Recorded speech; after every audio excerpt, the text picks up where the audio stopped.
I let my lying friend live rent-free with me. Now I want compensation.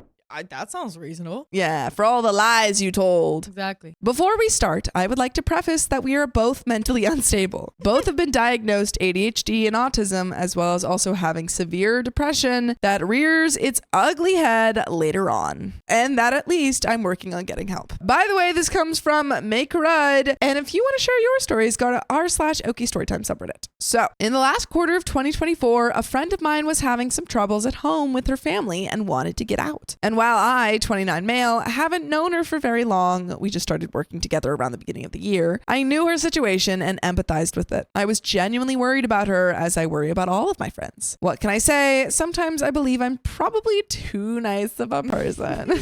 What can I say? What can I say? I'm probably too nice. But for the sake of the story, I digress, and I will call her Apple 22 female. Anyways, I have a decent sized apartment for a 1-bed, especially for the price, and I often have friends stay the night every now and then. This, of course, extended to Apple. Around the end of September, her situation at home got worse, and she would often come to me and some other friends to just get away from there and spend a few nights over at my place. She would sleep on the bed and I would take the couch. Fast forward a few days, and it came up in conversation that Apple should stay with me until she's able to find something and get back on her feet. No biggie, right? We were pretty close friends, hung out a lot, and we worked together, so it was easy to get schedules lined up. Well, unfortunately for both of us, the restaurant we worked at shut down due to financial situations and an ongoing construction project on the road directly in front of it. That's a whole different story. Luckily, I was able to secure a more stable job a couple months ago anyway. Unfortunately, again, Apple did not. So she was on the hunt for a new job, and I helped her as best as I could between my shifts, taking her to interviews, suggesting places, even brought up filing for unemployment, the works. During all that, I understood her situation and footed the bills for a while, and to protect myself because of bad roommates before and the even worse Reddit stories, I drafted a roommate agreement, pseudo contract for her to sign on top of her being on the lease. That stated like rules for the house, separation of bills, all that jazz. More on that later. It all started out fairly nice. We had some disagreements here and there, all roommates' friends do. I was in a somewhat okay financial situation to temporarily foot the bills and wanted Apple to focus on finding a new job. We even hooked up a little. Okay, Word. all right. But I do my best to be a respectful man and treat everyone the way I would like to be treated. The reason I bring that up is because she was talking to one of her other friends and she started to want to see him a lot. So the hookup between us stopped completely. I wouldn't want to foster the mentality of cheating, so we started sleeping separately again. Here's the kicker, though.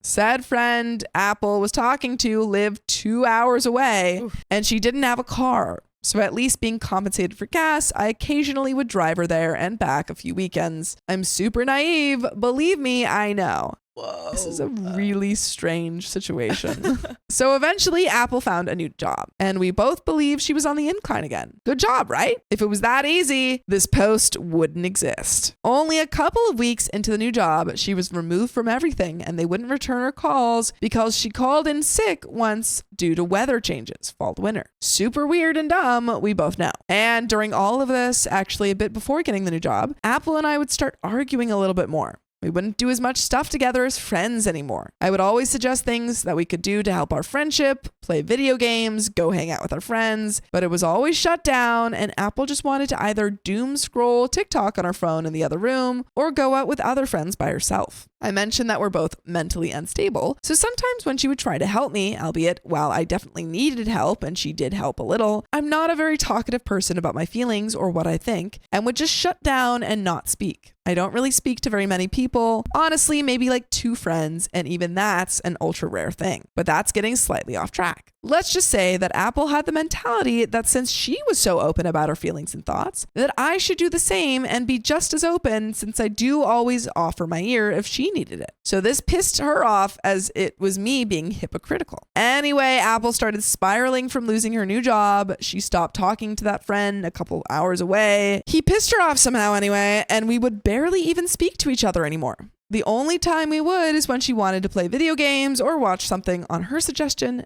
never mind. Again, I know. So she started talking to another guy. He asked her out and now they're dating. Whoop-de-doo. Really quick, it does kind of read like OP is jealous here.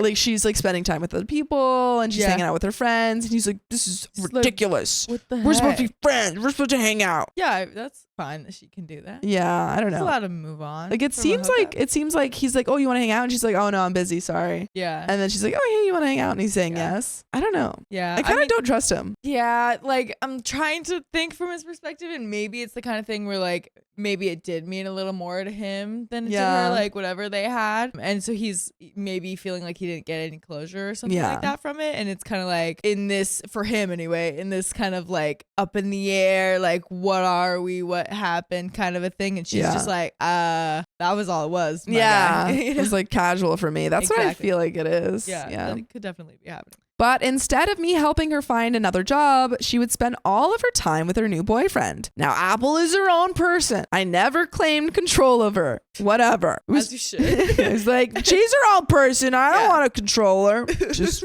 wish she didn't date that other guy. It was just that some bills started to get paid a little late. And so I would often ask how the job search was going and if she filed for unemployment. That's fair. Not that often, just like once a week or something. And she would reply that it's going okay and that no, she never filed. It got to a point where we couldn't even have a conversation without arguing. But since I prefer kindness over business, and she has told me before to stop stressing about money around her, I never told her how bad it got. Okay, well, she's supposed to be paying you rent. You could be like, hey, you need to pay rent. That's weird. Think that's acceptable. Yeah. That's acceptable to say. Apple eventually found out that apparently she wasn't actually fired from that last job. What?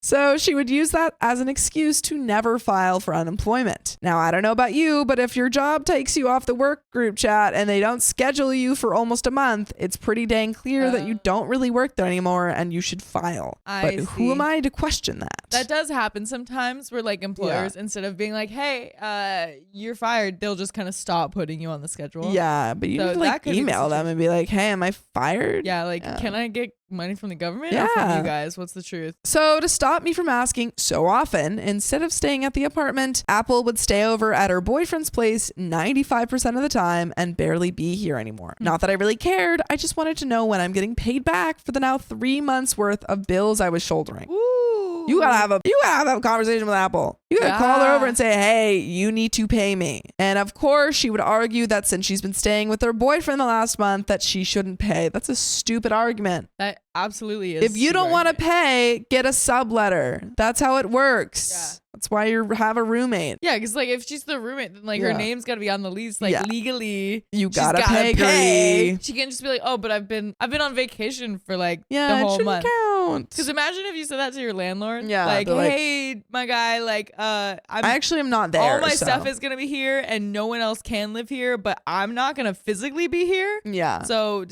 I'm not gonna like pay to be here. So I don't think it should count. Yeah. And I told her that she's still on the lease and should still pay me for half of the bills because she signed that contract to do so. But of course, that turned out as well as you would expect. By the way, it always is going to turn out well if you go listen to full episodes of stories just like this on Spotify, Apple Podcasts, or your favorite podcast app. Just search up OK Storytime. Like, regardless of your feelings on Apple, I think that you need to set those boundaries and be like, hey, like, don't let her keep pushing off paying. Just say, like, you need to pay. I don't care if you're not here physically. You're on the lease and you owe me money. Right. You gotta. Or you either have to move out. Right. Get a subletter or pay the rent. If she doesn't like do any of those things, then you could find the contract or whatever, or I don't know, sue her or whatever you do in the situation, and then slam it in front of her and go, boom. How do you like them apples? Exactly like that. This was the commentary that we were waiting for. Now, there's a bunch of other factors that played into the story. A ton more mental acrobats between us. We have a friend that would somewhat mediate between us, and it was suggested that it would be best for Apple to move with her new month-long boyfriend anyway, since having 2 hurricanes in the same 1-bedroom apartment isn't really a good idea. That I can agree with. And a ton more, but we'll be here all day if I typed out everything. So am I the a-hole for kicking out my former roommate for not paying and asking for my money back? And some comments to finish it off. Comment 1, not the a-hole. She signed a contract with you. That is proof enough, and legally you could go to small claims court for the money. Next best is to cut her off and change the locks. She is toxic in that aspect, and she shouldn't be mad that you don't open up in the same way. I have let others know I will always listen, but they never pressure me into talking. Those who know me well know I shut down and will break down before I open up. You deserve your money back. Comment 2, not the a-hole. You could even look into a civil suit, possibly, especially since you have documentation proof of what she was supposed to pay. And that is the end of that story. But yeah, I think OP, you need to like demand that money or go to court, I guess. Yeah, because I mean, I like if she decides, like she eventually did, that like, you know, she would move in with her boyfriend and just pay rent there, I guess, and not pay rent here anymore. Like she has to do that before she tells you that she's not going to give you money anymore. Exactly. Like that has to be agreed upon. Gotta be agreed. Gotta have a conversation about that. But that is the end of that story and the end of this episode. What? I know. So if you love us, make sure to subscribe. We love you. And see you tomorrow.